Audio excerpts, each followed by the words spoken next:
আজি ৰাতিপুৱা আমাৰ ষ্ট্ৰং ৰুমৰ পৰা কাউণ্টিং চেণ্টাৰলৈ কেনেদৰে EVM মেচিনবোৰ লোৱা গ'ল, লগে লগে আমাৰ প্ৰতিখন জিলাত আৰু আমাৰ গুৱাহাটী আমাৰ ৰাজীৱ ভৱনত আমাৰ যি অবজাৰ্ভেশ্যন চেণ্টাৰ মনিটৰিং চেণ্টাৰ আমি তৈয়াৰ কৰিছোঁ। তাত আমাৰ প্ৰিপাৰেশ্যন হৈছে নাই হোৱা সেইখিনি খবৰ আমি লৈছোঁ।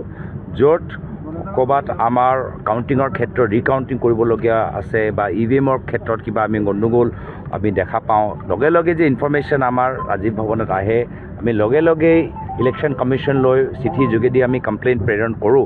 তো গোটেই আমাৰ তৈয়াৰী আছেনে নাই সেইখিনিৰ ওপৰত মই অলপ যোৱা এঘণ্টাৰ ভিতৰত মই ৰিপৰ্টটো ল'লোঁ।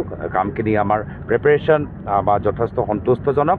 এতিয়া সময় পিছত আমি প্ৰতিখন ৰাউণ্ড প্ৰতিখন বুথ ভালদৰে কাউণ্ট হওক, গণনা হওক, কোনো ধৰণৰ খেলি মেলি নহওক, তাৰ বাবে আমি তৎপৰতা আমাৰ থাকিব আৰু আমি ৰিপৰ্ট আমি প্ৰত্যেক জিলাৰ পৰা লৈ থাকিম। এতিয়ালৈকে ফাৰ্ষ্ট ৰাউণ্ডত পিছ পৰি আছে, কি ক'ব?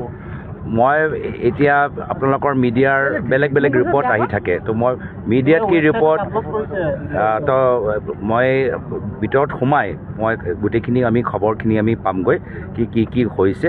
আৰু তাৰপিছত আমি সামূহিকভাৱে এতিয়া মই যোৰহাট নিশ্চয় আমি যোৰহাটৰ ৰিজাল্ট লগত লৈ আমাৰ যোৰহাট ডিষ্ট্ৰিক্টৰ ভিতৰত তিতাবৰ, মৰিয়ানী, লগে লগে আমাৰ ওচৰৰ শিৱসাগৰ, আমাৰ লোকসভাত, লগে লগে গোটেই প্ৰদেশত আমি গোটেইখিনি ৰিপৰ্ট আমি ৰাউণ্ড বাই ৰাউণ্ড লৈ থাকিম। সকলোৱে জানেই যে কিছুমান ৰাউণ্ডত আপ হ'ব, কিছুমান ৰাউণ্ডত তলত হ'ব।